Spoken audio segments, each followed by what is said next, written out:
हमको एक बात बता दें व्यक्तिगत रूप से आपको, हम जब बच्चे थे, मेरे पिताजी तो स्वतंत्रता सेनानी थे, तो जो बच्चे थे स्कूल में पढ़ते थे तो कितनी बात हम लोगों को बताए थे। और जब 8वां क्लास में गया तब से अखबार पढ़ना शुरू किया बख्तियार, तो उस समय से बहुत बात जाने। उसके बाद बहुत सा किताब पढ़े तो सब आज़ादी के बारे में सब कुछ जाने, हम लोगों को बचपन से ही मालूम था। तो ये सब बात तो शुरू से पता है कि कैसे संघर्ष किया, क्या हुआ, किस चीज़ का, किस टाइम के लिए। अच्छा, वो तो आई क्या उनका पत्र तो मिल गया 13 तारीख को हम लोगों को उनके यहाँ से पत्र मिला कि यहाँ से जो भेजे थे हम 3 तारीख को, 4 तारीख को उनके ऑफिस में वो पहुँच गया था, तो उनका पत्र आ गया है। 12 को यहाँ से लिखे, 13 को ही हमको मिल गया है, जिसमें उन्होंने कहा कि आपका पत्र मिला है। तो जब पत्र मिला है कह दिए हैं, तो आदरणीय प्रधानमंत्री जी जब उचित समझेंगे तब समय देंगे, और जब समय देंगे तो जाएंगे। और जब तक ये नहीं होता है तब तक कोई नई बात तो हम नहीं कहेंगे, क्योंकि वेट कर रहे हैं ना। अगर ऐसा नहीं ना है कि उन्होंने एक्सेप्ट नहीं किया कि नहीं मिला या मिला है या नहीं मिला, इसकी बात तो नहीं हुई। इसलिए जब उन्होंने खुद कह दिया कि पत्र मिला है, तो इसके बाद भी पता चलेगा कि कोई समय मिलेगा तो मिलने जाएंगे। जो भी होगा अभी तो वेट करना पड़ेगा, इतना इसमें नई बात है। लोगों ने जो भेजा है तो इसलिए अभी वेट करेंगे जब भी होगा। प्रधानमंत्री जी ने ऐलान किया कि आज़ादी के बाद से हम लोग तो स्वतंत्रता दिवस मनाते हैं, लेकिन 14 अगस्त को विभाजन विभीषिका स्मृति दिवस भी मनाए जाने की आवश्यकता है। हाँ ठीक है, उसमें क्या। इसमें अरे जो देश विभाजित हुआ तो ये तो किसी को अच्छा थोड़ी लग रहा था, तो अविभाजित तो हुआ ही ना देश एक रहता, और उसको लेकर के कितना संघर्ष हुआ। आज जो भी संघर्ष हुआ तो अब देख लीजिए कि पाकिस्तान में कुछ मनाता है। जब से शुरू किया वो मेरे ख्याल से 23 तारीख है, वो 23 है शायद, 23 अगस्त नहीं है, वो पहले का है जो शुरू नहीं किया था। सबसे ज़्यादा वहीं से शुरू हुआ था, तो वहाँ पर है नहीं, वहाँ पर उसका करता है, उसको मनाता है जो अपना अलग हटने के लिए कर रहा था। तो ये सब चीज़ तो चलता रहता। अब सबसे बड़ी बात है कि अब तो देश आज़ाद हो गया, इसके लिए कितना संघर्ष हुआ, सब कुछ हुआ।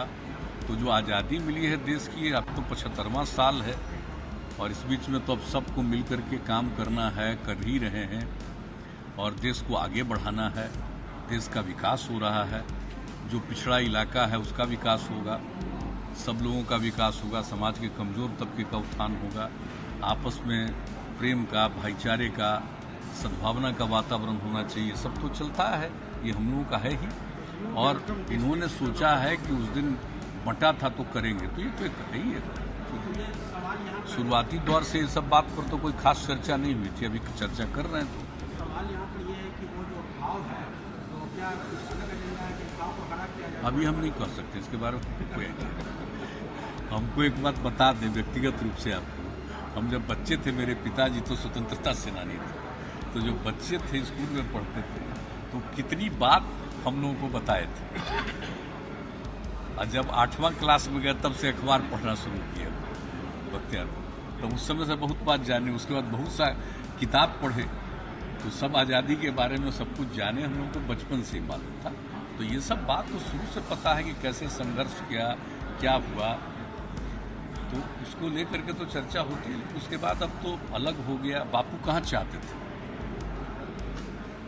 बापू तो बिल्कुल नहीं चाहते थे कि विभाजन हो, लेकिन जब विभाजन हो गया तो आप जानते ही हैं ना कि 15 तारीख को जब देश आज़ाद हुआ तो उसमें बापू मौजूद थे वहाँ। तो इसलिए जो अच्छा थोड़ी हुआ है कि देश 2 हिस्से में बट गया, लेकिन अब बट गया तो अब अलग अलग हो गया। लेकिन अब जो अपने साथ है देश, इसी को आगे बढ़ाना। लेकिन इस स्थिति में अगर मन में बात आती है तो ये तो है ही एक स्वाभाविक चीज़ है, ऐसा कुछ नहीं।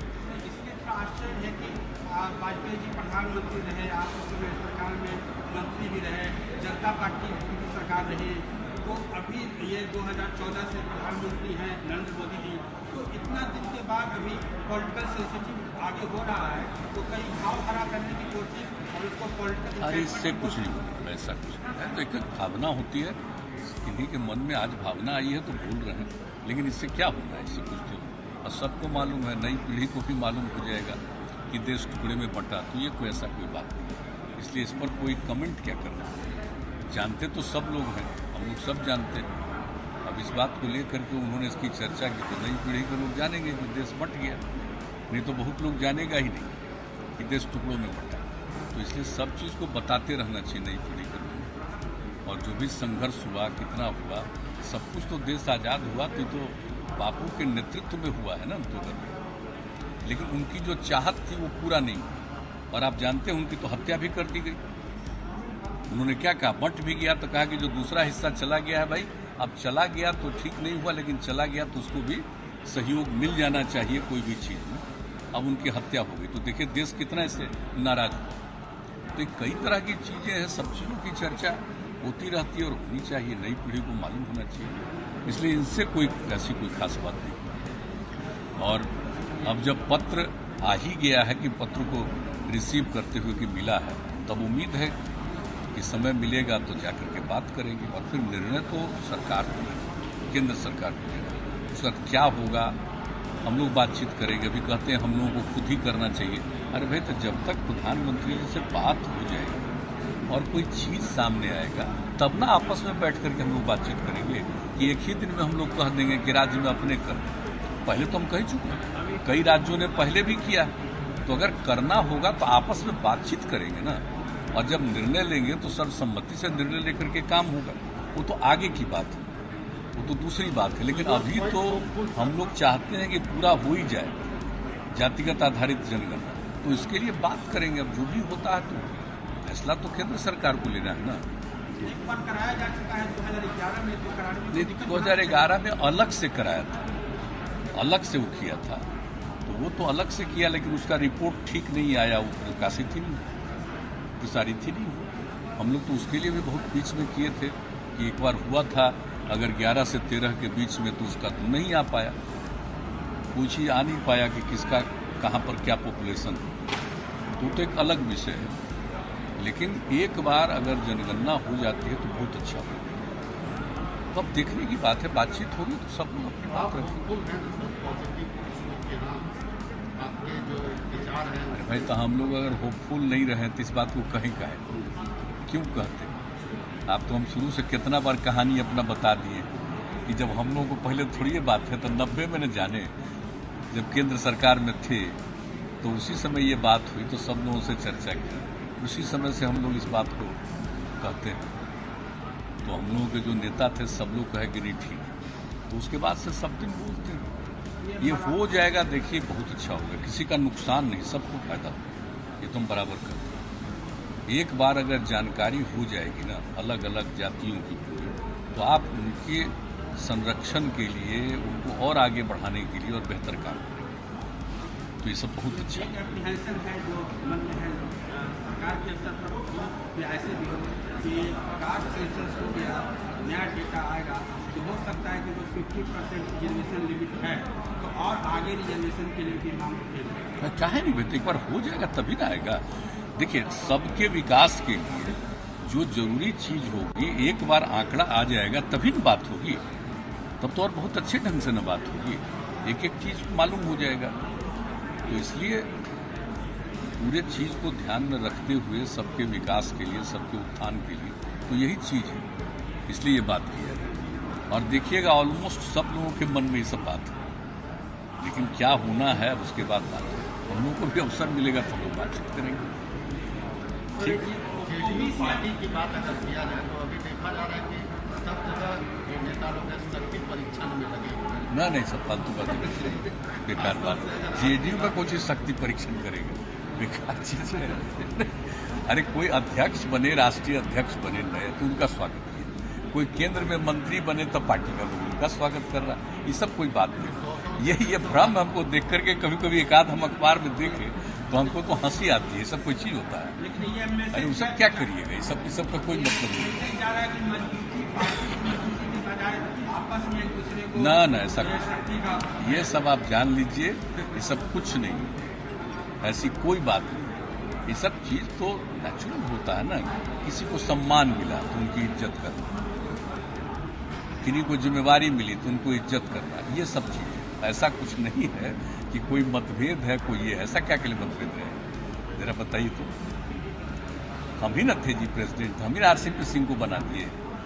आरसीपी सिंह जब अध्यक्ष बन गए तो वही कहे कि नहीं ललन जी अब अध्यक्ष का पद देखें, तो ऐसा कुछ नहीं है, लोग ठीक से जानता नहीं है। यहाँ ये सब कुछ नहीं है, ये सब भ्रम में मत रहिए। लेकिन आज जो बात होता है इसको कहे के लिए पार्टी का बात करते हैं। मुख्यमंत्री जी, एक अंतिम सवाल, ओबीसी अमेंडमेंट हिस्टोरिक ये रहा, ओबीसी अमेंडमेंट पास हुआ दोनों पार्लियामेंट के दोनों चैम्बर में, तो आपको क्या लगता है कि मराठा इशू को लेकर ये विवाद हुआ, सुप्रीम कोर्ट का जजमेंट आया, फिर ये जरूरत पड़ी, तो बिहार के संदर्भ में और ओवरऑल संदर्भ में इसको आप किस रूप में देखते हैं? देखिए, पहले से ही राज्यों को अधिकार था कि वो तय करेगा ओबीसी का, और कई राज्यों में और हम लोगों के राज्य में आप जानते हैं जननायक कर्पूरी ठाकुर जी के समय में ईबीसी बना, अति पिछड़ा वर्ग बना। अलग अलग राज्यों की अलग अलग स्थिति, कहीं और भी ज्यादा संख्या, तो ये राज्यों को ही अधिकार था पहले से। लेकिन इस बीच में अगर कोई निर्णय ऐसा हो गया तो केंद्र सरकार ने कर दिया कि नहीं राज्यों को अधिकार है, पहले से ही अधिकार है, तो फिर राज्य को अधिकार रहेगा, वो करेंगे कि कौन बैकवर्ड क्लास में है। बैकवर्ड क्लास का भी कई हिस्सों में बांटते हैं कई राज्यों में लोग, तो उनको अधिकार है, करेंगे, जैसे बिहार में है। तो है ही नहीं है, तो पहले ही से है ना। और इसमें भी आप देखते हैं ना कि कितनी बार ऐसा हुआ है कि कोई पिछड़े वर्ग में थे उनको अति पिछड़ा का हम लोगों ने दिया। जब से हम लोगों को 2005 से मौका मिला तो कई जातियों को अति पिछड़ा के रूप में भी हम लोगों ने शामिल किया। तो आप तो जानते हैं, तो राज्य का ही अधिकार था। लेकिन अब कोई कोर्ट का आदेश आ गया तो उसके लिए केंद्र सरकार ने उचित समझा कि भाई इसको कर देना चाहिए। तो ये बात तो पहले से ही है ना लागू, तो उसको फिर से कॉन्स्टिट्यूशन में इस बात को ला करके, ताकि राज्यों को अधिकार रहेगा, पहले से ही अधिकार था, बीच में थोड़ा भंग हो गया तो फिर से इसके लिए केंद्र सरकार को तो बधाई देंगे ना कि उन्होंने कर दिया। आदरणीय प्रधानमंत्री जी ने सोच लिया और ये फिर से अधिकार दे दिया राज्यों को, ये अच्छी बात है और राज्य तो करेगा ही। और उसके बाद आगे बातचीत होगी तो होगी ही। अगर एक बार हो जाता है ना जातिगत जनगणना, तो सब चीज सामने आ जाएगा, तो और अच्छे नमस्कार, मैं हूं मानक गुप्ता। अगर आपको हमारा ये वीडियो पसंद आया हो तो इसे लाइक और शेयर जरूर करें, और हां, हमें सब्सक्राइब और फॉलो करना ना भूलें ताकि आप देश और दुनिया की कोई खबर मिस ना करें। तो जुड़े रहिए हमारे साथ और देखते रहिए News 24।